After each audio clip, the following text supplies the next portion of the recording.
আমার দেশের উপরে যখন জুলুম হয়েছে, আসাদ ভাইকে যখন ধরে নিয়ে গেছে, তখন কিন্তু সাংবাদিক নেতারা মোটামুটি নীরবতা পালন করেছেন।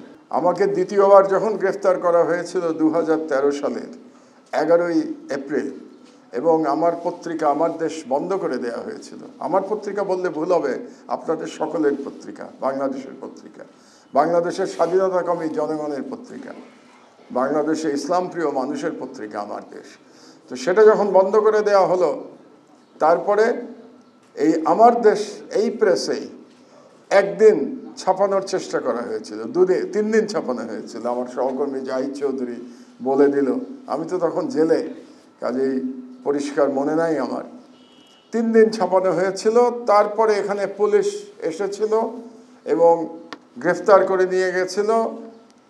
আমার সহকর্মী যারা ছিলেন আমার দেশের, তার সঙ্গে সংগ্রামের যারা কাজ করতেন প্রেসে, তাদেরকেও গ্রেফতার করা হয়েছিল। এবং সবথেকে বড় কথা, আমার মা এবং সংগ্রামের এডিটর আসাদ ভাইয়ের নামে মামলা দেওয়া হয়েছিল।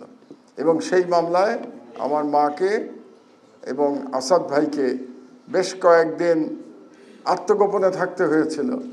এবং পরে নিম্ন আদালতে গিয়ে আমার বৃদ্ধ মাকে এবং আসাদ ভাইকেও, আসাদ ভাই আর আমার মায়ের বয়স হয়তো কাছাকাছি হবে আমার ধারণা, তো দুজনকে নিম্ন আদালত থেকে জামিন নিতে হয়েছিল।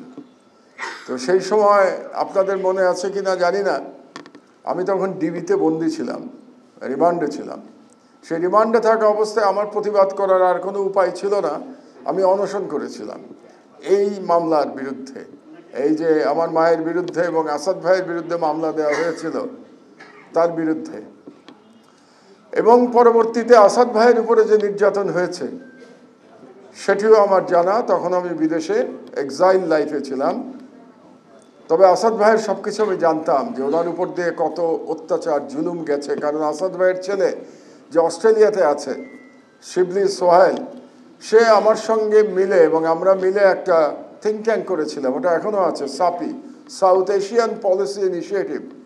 সেই সাপি থেকে আমরা বিভিন্ন রিসার্চ পেপার বের করতাম বাংলাদেশের জালিম শাসক, ফ্যাসিস্ট শাসক শেখ হাসিনাকে নিয়ে। এবং তার মধ্যে একটা খুব বড় আমরা স্টাডি করেছিলাম, যেটার হেডলাইন ছিল এরকম, যতদূর মনে পড়ে, Awami League is inherently A terrorist party. আমরা আওয়ামী লীগকে একটা টেররিস্ট পার্টি বলেছিলাম আমাদের সেই পেপারে। এই পেপারটা সাপির ওয়েবসাইটে গেলে এখনও পাওয়া যাবে। কিন্তু দুর্ভাগ্যের বিষয় হলো, একটু আগে আজিজ সাহেব আমাদের মিডিয়ার কথা বলছিলেন, আমি শুনছিলাম, আমার দেশের উপরে যখন জুলুম হয়েছে, আসাদ ভাইকে যখন ধরে নিয়ে গেছে, তখন কিন্তু সাংবাদিক নেতারা মোটামুটি নীরবতা পালন করেছেন।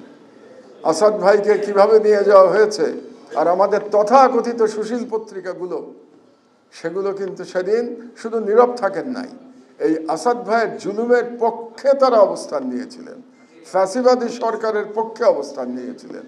আমাদের এই ধারা থেকে বেরিয়ে আসতে হবে।